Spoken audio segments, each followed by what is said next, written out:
भक्त और भगवान। एक आदमी मंदिर में सेवक था। उसका काम मंदिर की साफ सफाई करना था। भक्तों और श्रद्धालुओं द्वारा दिए गए दान में से थोड़ा बहुत उसे मंदिर के पुजारी द्वारा दे दिया जाता। इसी से उसकी गुजर बसर चल रही थी। वह अपनी जिंदगी में बहुत परेशान और दुखी था। मंदिर में काम करते करते वह दिन भर अपनी जिंदगी को लेकर शिकायतें करता रहता था। एक दिन शिकायत करते हुए वह भगवान से बोला, भगवान जी, आपकी ज़िंदगी कितनी आसान है। आपको बस एक जगह आराम से खड़े रहना होता है। मेरी ज़िंदगी को देखो, कितनी कठिन ज़िंदगी जी रहा हूँ मैं। दिन भर कड़ी मेहनत करता हूँ, तब कहीं 2 जौन की रोटी नसीब हो पाती है। काश मेरी ज़िंदगी भी आपकी तरह होती।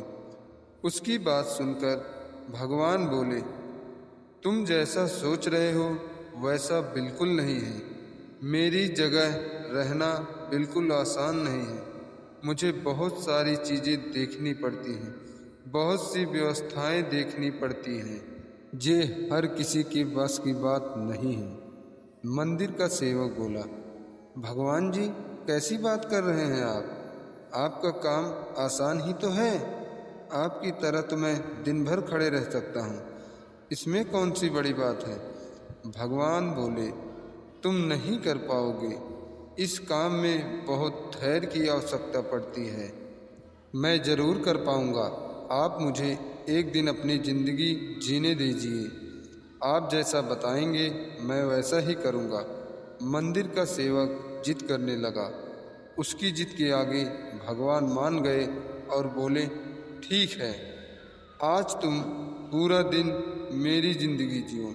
मैं तुम्हारी ज़िंदगी जीता हूँ, लेकिन मेरी ज़िंदगी जीने के लिए तुम्हें कुछ शर्तें माननी होंगी। मैं हर शर्त मानने को तैयार हूँ भगवान जी। सेवक बोला, ठीक है, तो ध्यान से सुनो। मंदिर में दिन भर बहुत से लोग आएंगे और तुमसे बहुत कुछ कहेंगे। कुछ तुम्हें अच्छा बोलेंगे तो कुछ बुरा। तुम्हें हर किसी की बात को चुपचाप एक जगह मूर्ति की तरह खड़े रहकर धैर्य के साथ सुननी है और उन पर कोई प्रतिक्रिया नहीं देनी है। सेवक मान गया। भगवान और उसने अपनी जिंदगी एक दिन के लिए आपस में बदल ली। सेवक भगवान की जगह मूर्ति बनकर खड़ा हो गया। भगवान मंदिर की साफ सफाई का काम निपटाकर वहां से चले गए। कुछ समय बीतने के बाद मंदिर में एक धनी व्यापारी आया। भगवान से प्रार्थना करते हुए वह बोला, भगवान जी, मैं एक नई फैक्ट्री डाल रहा हूँ।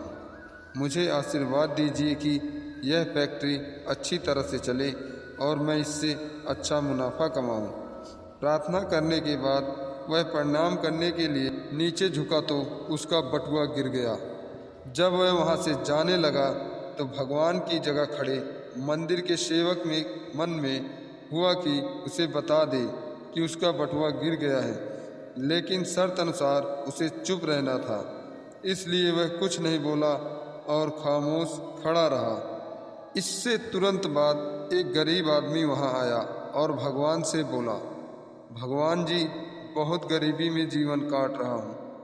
परिवार का पेट पालना है, माँ की दवाई की व्यवस्था करनी है। समझ नहीं पा रहा हूँ कि इतना सब कैसे करूँ। आज देखो, मेरे पास बस 1 रुपया है। इससे मैं क्या कर पाऊँगा? आप ही कुछ चमत्कार करो और मेरे लिए धन की व्यवस्था कर दो। प्रार्थना करने के बाद जैसे ही वह जाने को हुआ, उसे नीचे गिरा व्यापारी का बटुआ दिखाई दिया।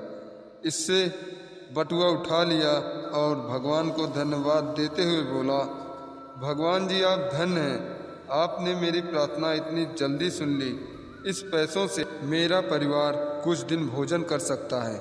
माँ की दवाई की भी व्यवस्था हो जाएगी। भगवान को धन्यवाद देकर वह वहाँ से जाने लगा। तब भगवान बने मंदिर के सेवक का मन हुआ कि उसे बता दे कि वह बटुआ तो व्यापारी का है, उसे मैंने नहीं दिया है।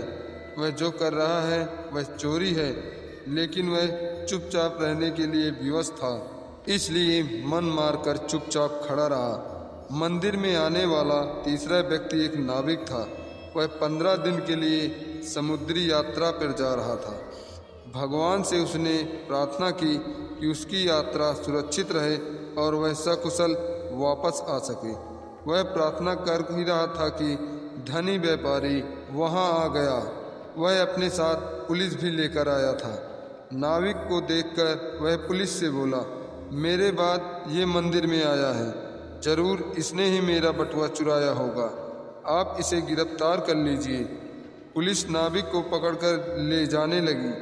भगवान बने आदमी को अपने सामने हुआ ये अन्याय सहन नहीं हुआ। शर्त अनुसार उसे चुप रहना था, लेकिन उसे लगा कि बहुत गलत हो चुका है। यदि मैं अब चुप रहा तो एक बेकसूर आदमी को व्यर्थ में ही सजा भुगतनी पड़ेगी। उसने अपनी चुप्पी तोड़ते हुए कहा, आप गलत आदमी कर पकड़ कर ले जा रहे हैं। ये बटुआ इस नाविक ने नहीं बल्कि इससे पहले आए गरीब व्यक्ति ने चुराया है। मैं भगवान हूँ और मैंने सब देखा है। पुलिस भगवान की बात को कैसे नहीं मानती। उसकी बात मानकर उसने नाविक को छोड़ दिया और उस गरीब आदमी को पकड़ लिया जिसने बटुआ लिया था। शाम को जब भगवान वापस आए तो मंदिर के सेवक ने पूरे दिन की वृतांत सुनाते हुए उन्हें गर्व के साथ बताया कि आज मैंने एक व्यक्ति के साथ अन्याय होने से रोका है। देखिए, आपकी ज़िंदगी जीकर आज मैंने कितना अच्छा काम किया है। उसकी बात सुनकर भगवान बोले, ये तुमने क्या किया? मैंने तुम्हें कहा था कि चुपचाप मूर्ति बनकर खड़े रहना, लेकिन वैसा ना कर तुमने मेरी पूरी योजना पर पानी फेर दिया। उस धनी व्यक्ति ने बुरे कर्मों द्वारा इतना धन कमाया है। यदि उससे कुछ पैसे गरीब आदमी को मिल जाते तो उसका भला हो जाता और व्यापारी के पाप भी कुछ कम हो जाते। जिस नाविक को तुमने समुद्र यात्रा पर भेज दिया है, अब वह जीवित वापस नहीं आ पाएगा। समुद्र में बहुत बड़ा तूफान आने वाला है। यदि वह कुछ दिन जेल में रहता तो कम से कम बच जाता। सेवक को यह सुनकर एहसास हुआ कि वह तो बस वही देख पा रहा था जो उसकी आंखों के सामने हो रहा था। उसके पीछे की वास्तविकता को वह नहीं देख पा रहा था। जबकि भगवान जीवन के हर पहलू पर विचार अपनी योजना बनाते हैं और लोगों को जीवन को चलाते हैं। इसी तरह और वीडियो के लिए, ऐसी कहानियों के लिए हमारे चैनल को सब्सक्राइब करें और बेल आइकन को दबाएं। धन्यवाद।